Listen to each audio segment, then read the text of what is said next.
우리가 그 드라마나 연속극을 보면 새로 시작할 때 전에 있었던 본편을 시작하기 전에 지난 줄거리를 이야기하면서 집중하게 그 잊어버린 것들을 다시 이어서 이야기하게 됩니다.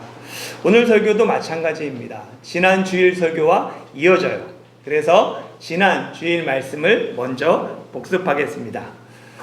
예수님이 다시 회당에 들어가셨을 때 회당 한쪽에 한쪽 손 마른 사람이 있었습니다. 그리고 회당에는 예수님을 고발하기 위해 예수님이 안식일에 사람을 고치는가 주시하는 사람들이 있었죠. 하나님의 선택받은 백성인 자부심을 나타나는 유대인들의 두 가지 표지가 할례와 안식일 준수입니다.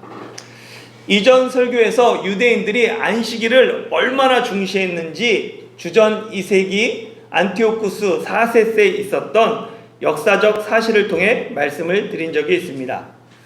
하시딤이라고 불리는 경건한 유대인들은 안식일을 지키기 위해 전투를 포기하면서까지 기꺼이 순교를 선택했습니다. 이 사건을 계기로 유대 사회는 안식일 법을 새롭게 해석해서 안식일에 생명을 지키기 위한 전투와 노동을 허용합니다. 원래 안식일에는 노동이 철저히 금지되어 있었습니다. 그러나 생명을 지키기 위해 전쟁을 하고 안식일 다음 날로 치료를 미룰 경우 생명이 위독하면 그날 안식일에 치료를 허용합니다. 그런데 문제는 한쪽 손 마른 사람은 생명이 위독한 환자가 아니라는 데 있었습니다. 안식일에 손 마른 사람을 치료하면 당시 안식일법에 저촉됩니다. 이를 노리고 예수님을 주시하고 있었던 사람들, 그들은 바리새인들입니다. 이런 상황에서 웬만한 사람은 모른 척하고 안식일 다음 날로 치료를 미룰 것입니다. 그런데 예수님은 오히려 손 마른 사람을 회당 한가운데로 일어서라고 말씀하십니다. 그리고 자신을 고발하는 사람들에게 안식일에 선을 행하는 것과 악을 행하는 것, 생명을 구하는 것과 죽이는 것, 어느 것이 옳으냐고 물으셨습니다. 안티오쿠스 4세 때 일어난 집단 학살로 유대 사회는 이미 안식일에 선을 행하고 생명을 구하는 것이 옳다라는 결론을 내렸습니다. 이 사실을 가장 잘 알고 있는 사람들이 경건한 유대인 하시딤의 후예를 자처하는 바리새인들입니다. 그렇게 그들은 예수님의 질문에 아무런 대답도 하지 못하고 잠잠합니다. 오늘날에도 안식일 계명을 단지 소극적 금지 명령으로만 생각하는 사람들이 있어요. 그래서 아무것도 안 했다, 무엇을 하지 않았다, 이것이 자랑일 수 있습니다. 그러나 안식일 계명은 하지 말라는 소극적인 금지 명령이 아니라 선을 행하고 생명을 살리라는 적극적인 실천 명령입니다. 안식일은 단지 일하지 않고 쉬는 날이 아니라 적극적으로 선을 행하고 생명을 살리는 날이에요. 어정쩡한 중간은 없습니다. 누가복음 10장에 예루살렘에서 여리고로 내려가다가 강도 만난 사람 이야기가 기록되어 있습니다.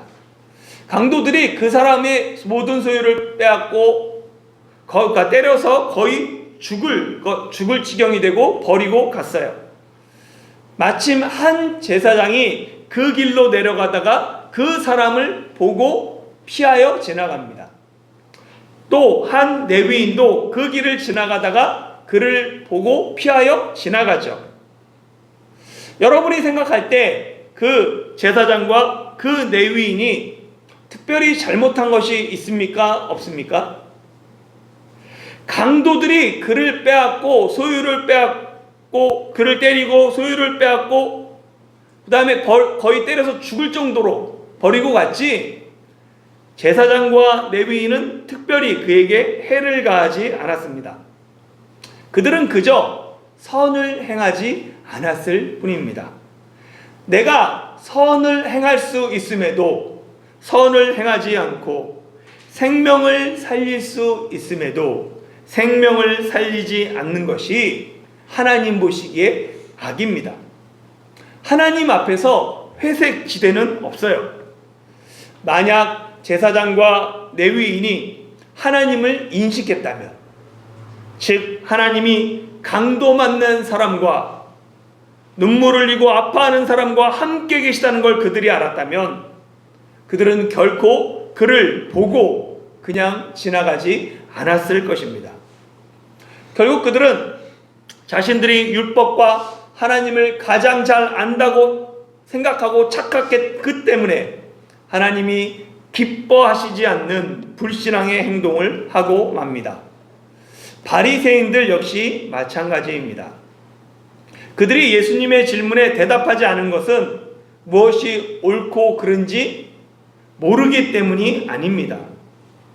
그들은 자신의 악한 마음을 바꿀 생각이 없기에 침묵한 것입니다. 그들과 달리 예수님은 사람이 안식일을 위해 있는 것이 아니라 안식일이 사람을 위해 있으며 예수님이 안식일의 주인이심을 말이 아닌 행동으로 입증하십니다.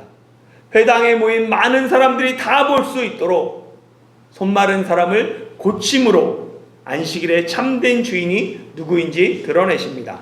마가복음 3장 5절 하반절 같이 읽겠습니다. 시작. 그 사람이 이르시되 내 손을 내밀라 하시니 내밀매 그 손이 회복되었더라. 아멘. 손 마른 사람이 다른 사람에게 끝까지 감추고 싶고 다른 사람에게 보이고 싶지 않은 그곳이 어딜까요? 당연히 한쪽 마른 손입니다. 누가복음에 따르면 그 사람의 마른 손이 오른손이었어요. 또 다른 안식일에 예수께서 회당에 들어가사 가르치실세 거기 오른손 마른 사람이 있는지라. 한국에서 예전에 오른손을 바른 손이라고 불렀습니다. 이는 한국인의 문화적 가치 판단이 언어에 반영된 결과예요. 한국인 대부분 오른손잡이입니다. 여러분 중에서 왼손잡이 있으세요? 예. 오른손이 다수를 차지하기에 한국 문화는 자연스럽게 오른손을 좋은 것, 정한 것, 바른 것으로 인식합니다. 오른손이 바른 손이 되었기에 반대편인 왼손은 잘못된 것, 틀린 것이 돼요.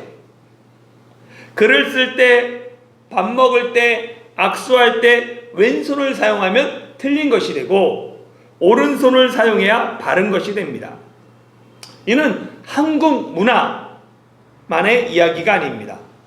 동양의 많은 문화가 그와 같고 특별히 성경도 오른손을 중시합니다. 이스라엘을 뒤쫓아오는 이집트의 군대 앞에는 홍해가 막혀 있을 때 하나님이 어떻게 이집트 군대를 바닷속에 수장시키셨을까? 출애굽기 15장 6절에 보면 여호와여 주의 오른손이 권능으로 영광을 나타내시니이다. 여호와여 주의 오른손이 원수를 부수시니이다 라고 기록하고 있습니다. 여호와의 오른손은 권능과 능력의 손입니다. 하나님의 오른손이 이스라엘을 붙드심으로 말미암아 이집트 군대에게서 승리했습니다. 예수님이 하늘에 오르사 어디에 앉아 계세요? 하나님 우편에 앉아 계십니다. 하나님의 오른편은 가장 영광스러운 최고의 자리예요. 오른편은 인정과 축복의 자리지만 왼편은 배제와 심판의 자리입니다. 마가복음 25장에서 예수님이 오셔서 사람들을 양과 염소로 구분하십니다. 양은 오른편에 두고 염소는 왼편에 둬요. 오른쪽은 구원받은 사람들이 앉는 곳이고 왼편은 지옥불에 던져질 사람들이 있는 곳입니다. 손 마른 사람에게 있어서 오른손은 절대로 남에게 보이고 싶지 않은 치부입니다. 그런데 예수님은 바로 그 오른손을 내밀라고 하십니다. 그것도 많은 사람들이 공개적으로 모인 회당 한가운데 서서 감추고 싶은 마른 손을 내밀어야 합니다. 마가복음에 기록된 예수님의 여러 치유 중에 7장에 보면 사람들이 귀먹고 말 더듬는 사람을 치유하기 위해서 예수님께 데려옵니다. 그때 예수님이 그를 어떻게 치유하셨냐면 7장 33절에 보면 예수께서 그 사람을 따로 데리고 무리를 떠나사 손가락을 그의 양귀에 넣고 침을 뱉어 그의 혀에 손을 대시며, 예수님은 그 사람을 따로 데리고 가서 무리를 떠나서 치유하셨습니다. 예수님은 많은 사람들이 많은 그곳을 벗어나서 그를 치유하셨죠. 8장에서도 마찬가지입니다. 벳세다의 이름에 사람들이 맹인 한 사람을 데리고 예수께 나와 손 대시기를 구하거늘 예수께서 맹인의 손을 붙잡으시고 마을 밖으로 데리고 나가사 눈에 침을 뱉으시며 그에게 안수하시고 무엇이 보이냐 물으시니, 예수님은 맹인의 손을 붙잡으시고 마을 밖으로 데리고 나가서 치유 사역을 하셨습니다. 예수님은 될 수 있으면 사람들이 없는 곳을 찾아서 치유 사역을 펼치십니다. 왜냐하면 예수님은 사람들이 예수님의 병 고침에 열광하면서 예수님을 정치적 메시아로 삼으려는 것을 원하지 않으셨기 때문입니다. 그래서 의도적으로 나병 환자에게 산과 아무에게 아무 말도 하지 말라라고 경고하셨죠. 귀신이 예수님에 대해 말하는 것도 허락하지 않고 꾸짖으셨습니다.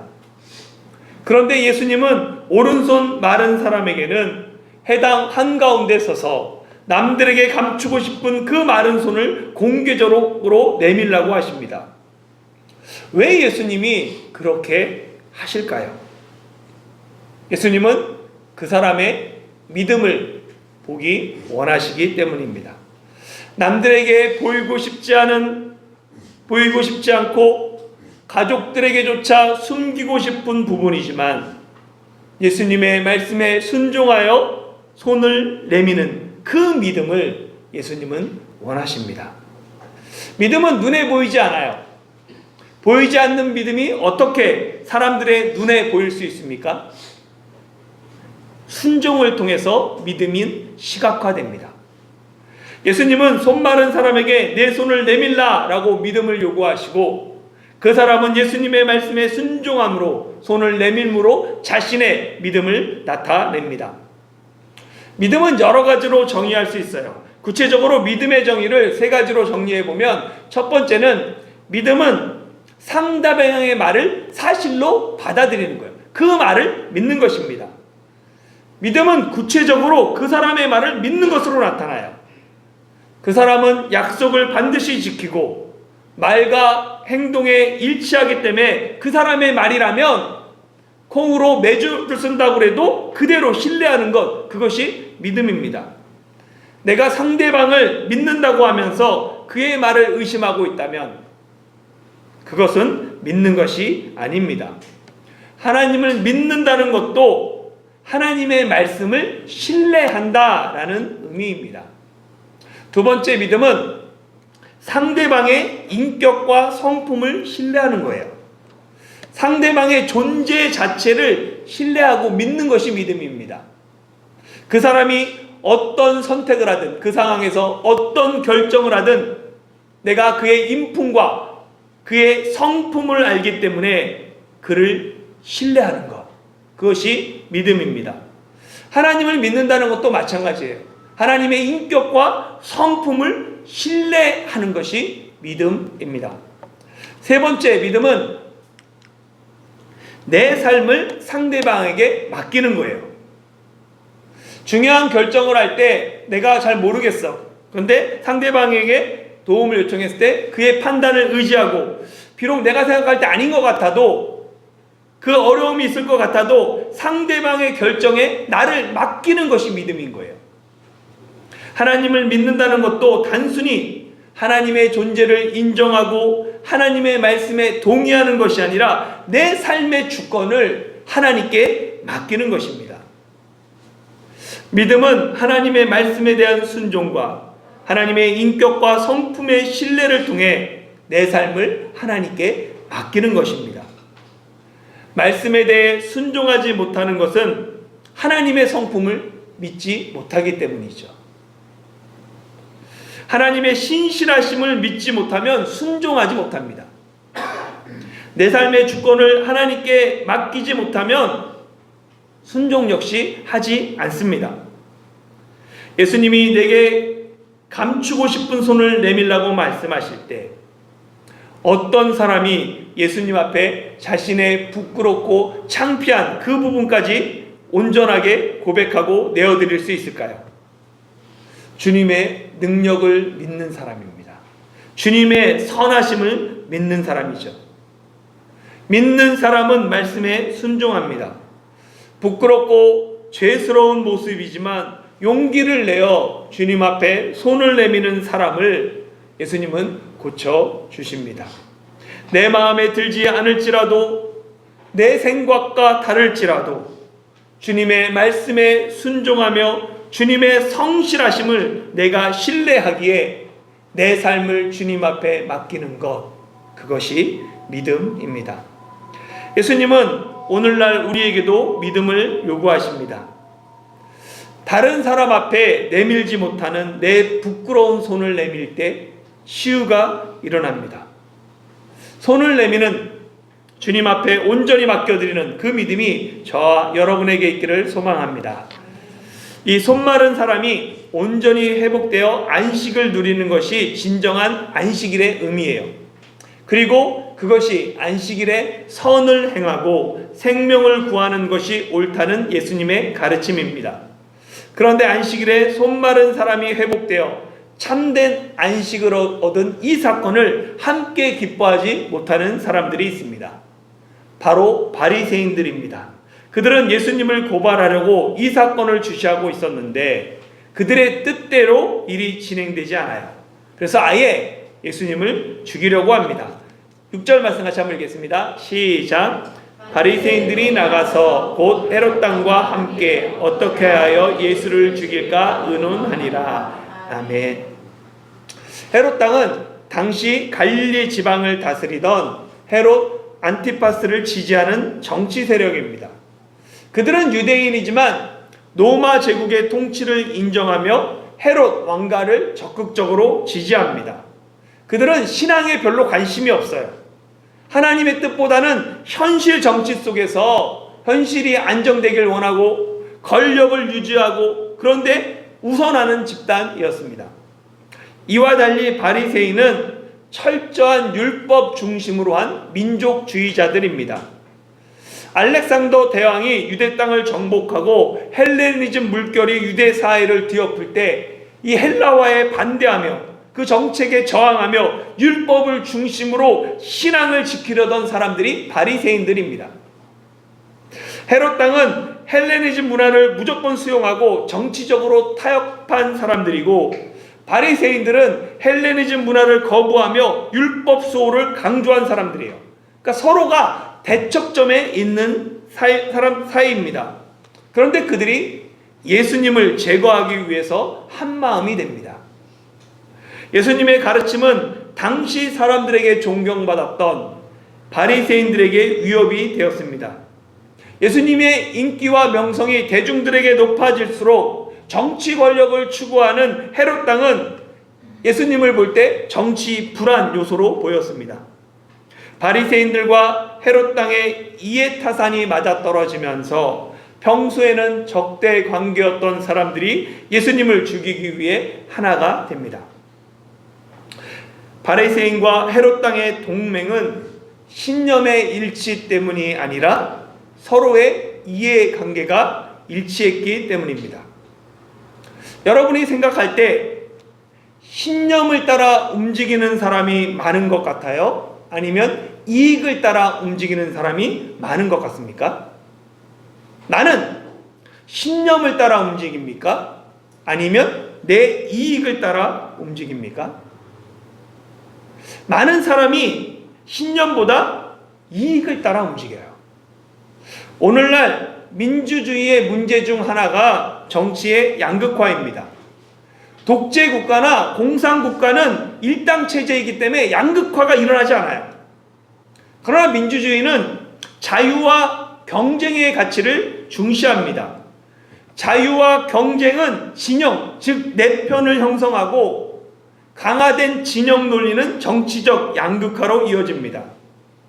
이 진영 갈등을 자세히 들여다보면 겉으로는 신념처럼 보이지만 속은 이익 때문일 때가 많아요. 사람들은 신념 때문에 싸운다고 말하지만 실제로는 자신의 이익을 위해 싸웁니다. 나는 진리를 위해 싸운다고 생각하지만 사실 내가 지키고 싶은 것은 진리가 아니라 내 자리일 수 있어요. 철저한 율법 준수를 강조하며 대표적인 민족주의자들인 바리새인들과 로마의 통치를 긍정적으로 생각하며 헤롯 가문을 지지하는 헤롯 당이 하나가 되어 예수님을 죽이려는 것은 신념을 포장한 이익 때문입니다.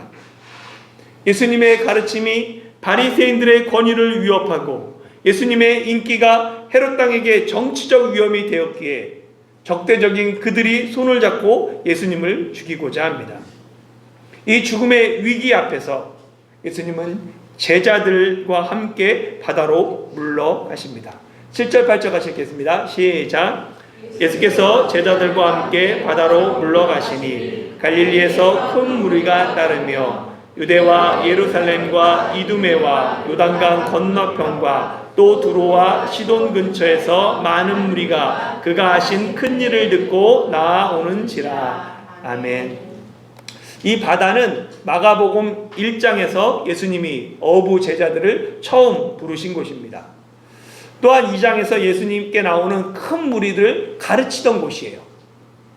회당과 달리 바다는 예수님이 제한받지 않고 마음껏 자유롭게 사역하던 곳입니다. 그렇게 예수님은 바리새인과 헤롯 땅에 모의를 하시고 잠시 바다로 물러가십니다. 물러가셨다는 말은 아직 때가 아니기 때문에 전략적으로 후퇴하셨다는 의미입니다. 예수님이 물러가시자 갈릴리에서 큰 무리가 따르며 유대와 예루살렘과 이두메와 요단강 건너편과 또 두로와 시돈 근처에서 많은 무리가 예수님께 나옵니다. 지도를 보시면 지금 예수님이 여기 갈릴리 바닷가 호숫가에 있습니다. 그리고 보면 유다가 쭉 남쪽에 보면 여기 유다라고 있죠. 그 위에 베들레헴과 예루살렘 있고 이두메, 에돔의 에서의 후손인 에돔 족속이 살았던 남쪽 유다 남쪽 광야 네게부 지역입니다. 그리고 요단강이 있고 요단강 동편은 베레아 지역이에요. 그리고 저 북쪽으로 쭉 올라가면 페니키아의 두로와 시돈이 있습니다. 그러니까 이방 땅 페니키아의 두로와 시돈에서 다 예수님께 나오는 거예요. 이 서쪽은 지중해이기 때문에 사람들이 없지만 그러니까 사방으로부터 예수님께 나왔다라고 말하고 있습니다. 그러니까 결국 본문은 우리에게 예수님에 대한 반응이 두 가지로 나타났다라는 것을 알려줘요. 예수님을 죽이려는 사람들과 예수님께 나오는 사람들입니다. 진리가 선포되면 둘 중 하나입니다. 마음에 찔려 우리가 어찌할꼬 예수님께 나오든가, 아니면 똑같이 마음에 찔려 이를 갈며 귀를 막고 죽이려고 달려들든가, 둘 중 하나의 반응뿐입니다. 예수님이 안식일에 회당에서 손 마른 사람을 고치자 바리새인들은 헤롯 당과 함께 예수님을 어떻게 죽일까 의논했지만 오히려 사방에서 많은 무리가 예수님이 하신 큰 일을 듣고 예수님께 나옵니다. 많은 무리는 자신의 피로를 채우기 위해 예수님께 나왔습니다. 그들은 예수님께 나왔지만 여전히 자신들의 피로가 예수님보다 먼저였어요. 그렇기 때문에 무리가 예수님을 에워싸고 예수님을 먼저 만지기 위해 서로 밀치고자 하고, 그래서 위험할 수 있기 때문에 이를 피하고자 예수님은 제자들에게 미리 작은 배를 대기시키라고 명령하시고 그들을 고쳐주셨습니다. 그렇기 때문에 그 다음 이어지는 내용들은 12제자를 세우는 내용이 되는 거예요. 예수님은 자신의 필요를 채우기 위해 나온 사람들을 그럼에도 불구하고 외면하지 않으십니다. 그들을 고치시고 귀신을 쫓아내셨습니다. 귀신들은 이번에도 예수님을 알아보고는 당신은 하나님의 아들입니다 라고 부르짖죠. 이에 예수님은 자기를 나타내지 말라고 많이 경고하십니다. 사람들은 예수님이 병을 고쳤다고 말하면 예수님을 병을 고치는 분으로만 생각합니다. 사람들은 예수님이 오병이어의 기적을 행하셨다고 말하면 예수님을 배고픔을 해결하는 분으로만 생각합니다. 예수님을 나의 필요를 채우는 분으로만 생각하면 바른 신앙을 가질 수 없고 신앙이 성장하지도 못합니다. 이를 예수님은 경계하십니다. 사도 바울은 자신의 병 낫기를 하나님께 3번이나 간절히 기도했습니다. 바울이 기도할 때 귀신이 쫓겨나고 죽은 유도고도 살아나죠. 그런데 자신의 병을 그것도 3번이나 간절히 기도했는데 고침받지 못합니다. 죽을 때까지 바울은 그 병과 함께 살아가요. 바울이 능력의 종인 이유가 기도를 하면 병자들이 일어나고 말씀을 전하면 사람들이 눈물을 흘리며 회개하기 때문이 아닙니다. 자신이 3번이나 간절히 기도했음에도 하나님께서 응답하지 않는 그것을 보면서 바울은 이렇게 고백합니다. 아, 이것이 하나님의 은혜구나. 나를 교만하지 않게 하시려고 내게 육체의 가시를 주셨구나. 나의 약함을 통해 주님의 강함을 드러나게 하시려고 나를 연약하게 병들게 하셨구나. 이를 통해 내가 평생 주님만을 의지하는 사람이 되게 하셨구나 하면서 그것에 대해 감사합니다. 이런 모습이 하나님이 바울을 위대한 종으로 사용하신 이유입니다. 사랑하는 성도 여러분, 우리는 저마다 남에게 말할 수도 없고 보이고 싶지도 않은 마른 손이 있습니다. 그것은 상처받은 마음일 수도 있고 반복되는 죄의 습관일 수도 있고 혹은 남들이 모르는 경제적, 가정적 결핍일 수도 있습니다. 우리는 본능적으로 부끄러운 손을 가리고 숨기려고 해요. 하지만 오늘 예수님은 회당 한가운데서 우리에게 말씀하십니다. 내 손을 내밀라.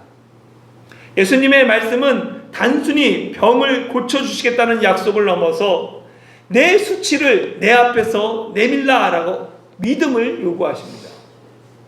믿음은 내 형편이 나아질 때를 기다리는 것이 아니라 여전히 마르고 뒤틀린 상태지만 주님의 선하심을 믿고 주님을 신뢰하며 손을 뻗는 것입니다.